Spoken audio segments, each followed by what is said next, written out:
cheering for us. Our producer on Broadway, Kevin McCullum, who we owe so much to, he's the one who initially said, I think you've got something here, and put his energy behind this show. And he later said to us, truly thinking like a producer, a fiscally responsible producer, he's like, you can do this show in one.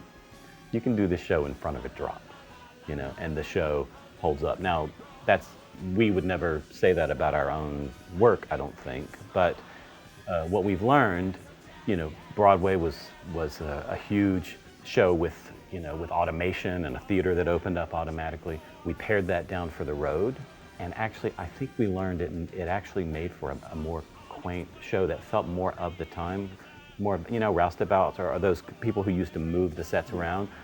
That's what they ended up doing instead of automation, and it worked great. And then the non-equity tour, everything got pared down even more. We lost some of the tracks in the ensemble. And I will say, each time that we've pared it down, there has been nothing lost. There's so much that can be done with lighting to create the right mood when you need it. So in numbers like a musical, like when the lighting gets sort of fantastic, but it doesn't, I can honestly say I've seen it huge and I've seen it pared down. I recently saw it at a high school, and it works. It works in every venue because it's a character piece. The comedy plays no matter how great the sets are behind you, or the costumes even.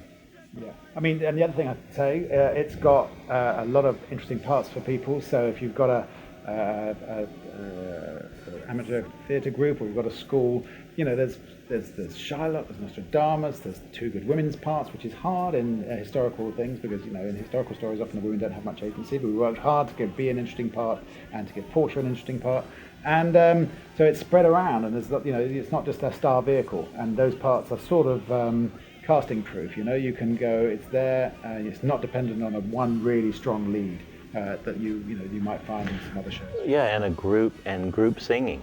Yeah. A lot of people singing that don't have to be stars of the show, but there's a lot of activity for the ensemble who are on stage 85% of the time.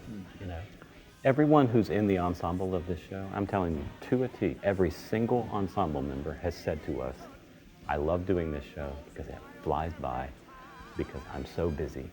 It is an incredibly busy ensemble. There's a lot of tracks, there's a lot of different parts that they do, from the Shakespeare's troupe, to playing Puritans, to there's just a lot for an ensemble to do. And we had our core group of ensemble, but I've seen it done with a smaller group, but you can also double that if you have a lot of people and you want to put them in it and split it up. So it kind of works.